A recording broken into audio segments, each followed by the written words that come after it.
In this problem, it is given that a wire of length L is coated by another conducting material, and we are asked to find the decrease in resistance in percentage.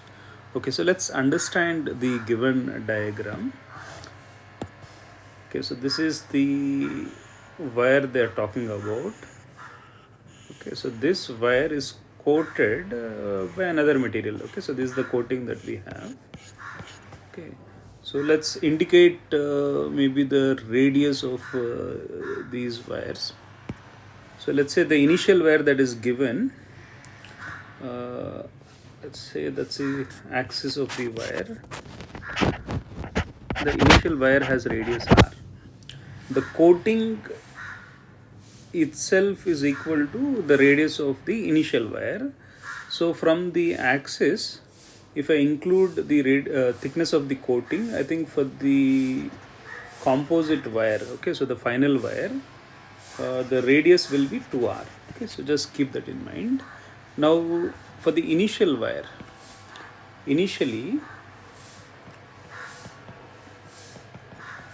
okay, so initially, if I'm trying to write the resistance, okay, so in using resistivity and the length of the wire and the area of cross section. Okay, so let's take resistivity is rho. So it will be rho L by A.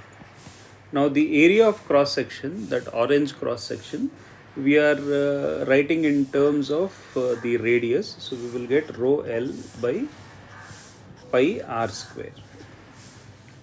Okay. Now finally, if you are trying to use the coating as well, the resistance will vary. So to get the resistance, let's imagine that we are connecting a battery here. Okay, so let's say if I connect a battery here, you will notice that the coating, okay, so the material which is used to coat and the wire, they are connected between the same two terminals of the battery. So that means the resistor, okay, the initial resistor, the wire given, and if you calculate the resistance of the coating, then they are in parallel. Okay, so they're connected in parallel.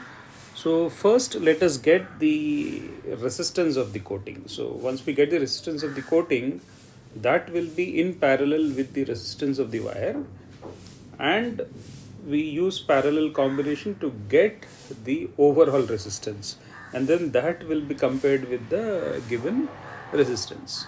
Okay, so maybe we can first change our view. Okay, so let's do one thing here. The current is flowing from A to B, right? So the current is flowing from A to B. So in that case, let's say for the coating, for the coating,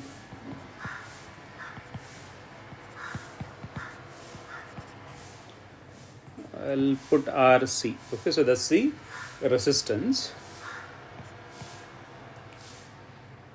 The resistivity is 2 rho. Okay, so the problem says that the conducting material has double resistivity, so 2 rho. The length is still same, so we can just take L. And what is the area of cross section? So that green cross section. Okay, so that will have an area.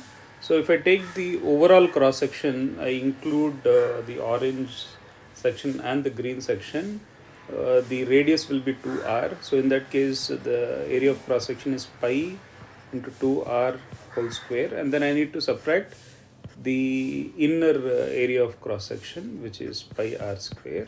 So that's the area of cross section for the coating. Okay, so this would give us, I think in the denominator we have pi into 4r square minus pi r square, so that will be 3 pi r square. So we'll have 2 rho L by 3 pi r square. Okay, now to get the final resistance, okay, so we need to understand that these two resistors, okay, RC and the initial resistor, initial resistance, they are connected in parallel because they are connected between the same terminals of the battery, the end points. Okay, so here the final resistance 1 over final resistance is equal to 1 over the initial resistance plus 1 over the resistance of the coating. Okay, so let's substitute these values. So I have rho L by pi r square. No. I think I need to take inverse of this, right? So I will take inverse of this. So it will be pi r square by rho L plus 3 pi r square by 2 rho L. Okay, the first term, I'll just try to multiply the numerator and the denominator by 2. So this would give me, okay, so 2 plus 3, 5 pi r square by 2 rho L. Okay, and then I invert this to get the final resistance. So what is the final resistance? Final resistance is 2 by 5 rho L by pi r square. Okay, so initially what do we have? Initially we have rho L by pi r square. If that is, let's say, 1 unit. Now I have 2 by 5 times that unit. Okay, so 2 by 5 is 40%, right? So now the final value has become 40% of the initial value. So that means the decrease in terms of percentage will be 60%. Okay, so there is a 60% decrease in the resistance.